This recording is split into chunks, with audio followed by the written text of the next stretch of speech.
मजाक कर रही हूँ, बस ये मैंने आपके आगे कसम उठाई है, आगे आपकी मर्जी।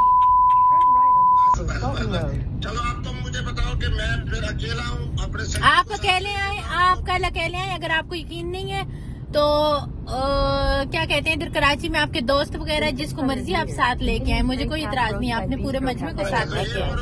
ये प्रोग्राम कल आप आएंगे तो या कल आप आएंगे ना तो रात इधर ही रुक जाइएगा। हम उस प्रोग्राम को या तो कल शाम में GTV में रिकॉर्ड कर लेंगे, परसों आपको भिजवा दूंगी। अगर कल आप रेस्ट करना चाहें तो परसों में रिकॉर्ड कर लूंगी। अगर आप बतौर खलीफा और शक्ति के कल रात मेरे पास रहो तो मैं फिर रात रहता हूँ। ठीक है, मैं आप हम साथ में, बिल्कुल हम साथ में खाना खाएंगे इंशाल्लाह, साथ में मैं आपकी इज्जत करूंगी। सुबह की नमाज तक इकट्ठे रहेंगे इंशाल्लाह। ये कभी मुझे कहते हैं कि अपनी ज़बान निकालो, मैं उस पर किस करना चाहता हूँ, कभी कहते हैं कि अपने होंठ तो मैं उन पे किस कर। मेरे पास रिकॉर्ड है, प्रूव है, वीडियो कॉल मेरे पास है, मैं बगैर उसके बात नहीं करूंगी, मैं साथ में लेके आई हूँ, ठीक है।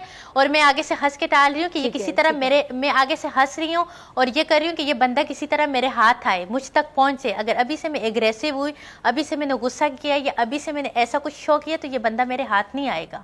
लेकिन इन्होंने जब ऐसा कहा, मैंने कहा जी मुफ्ती साहब आप आ जाएं, आपको बहुत रिस्पेक्ट मिलेगी, आपको सब कुछ मिलेगा। तो फिर इन्होंने कहा, इन्होंने मुझे कॉल पे कहा कि हाँ अच्छा मुझे सिर्फ 50,000 और आने जाने का टिकट और रिहाइश मिलेगी, इसके अलावा और कुछ नहीं मिलेगा। मैंने कहा क्या? अच्छा मैं सॉरी आपकी बात काट रही हूँ, जैसा कि इन्होंने आपसे पहले बड़ी अजीबोगरीब सी गुफ्तगू की, तो इन्होंने आने से पहले ये भी कहा कि फिर मुझे और भी कुछ फायदे चाहिए आपसे। आप समझ रही मैं क्या पूछना चाह रही? जी बिल्कुल। और ये कि तुम रात मेरे साथ गुजारोगी, सुबह की नमाज तक हम साथ में होंगे और फिर उस वक्त हम ये करेंगे।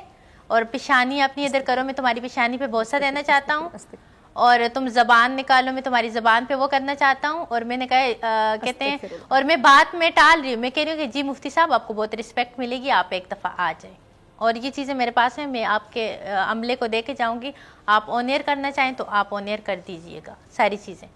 और फिर मैंने कहा जी आपको एक मिनट के लिए ऐसा नहीं लगा कि चले बदला मैं ना लूं इनसे, ये मैं प्रोग्राम ही कैंसिल कर दूं, ये तो फजूल बातें करने पर आ गए? नहीं, मुझे आपके दिल में बदला का वो इतना था कि मैंने बदला लेना, थप्पड़ मारना है। हाँ फिजा, और जिस रेस्टोरेंट में, अच्छा सबसे पहले मैं इनको इस रेस्टोरेंट में लेके गई, ये मेरे भाई का है शानदार शनवारी, मेरे बहुत प्यारे भाई हैं, उनके रेस्टोरेंट में मैं लेके गई। और शुक्र है हर जगह मेरे साथ मेरी टीम मौजूद थी और मैं उनके साथ यूं चेयर पे बैठी, और इस बंदे ने वहाँ पे मुझे चेयर के पीछे से हाथ लगा के जब टच किया तो मैंने कहा यहाँ पे अगर किया तो फिर सारा प्लान कैंसिल हो जाएगा, तो नहीं अभी खुद को कंट्रोल करने हैं, बस ये सारी चीज़ें हो जाएं फिर एक ही दफ़ा। इनको एक थप्पड़ ही नहीं पड़ा, इनको मैंने जूते भी मारे हैं, लेकिन जूते मारने सॉरी मैं आपको सब्सक्राइब करें और बेल दबाएं ताकि कोई खबर रह न जाए।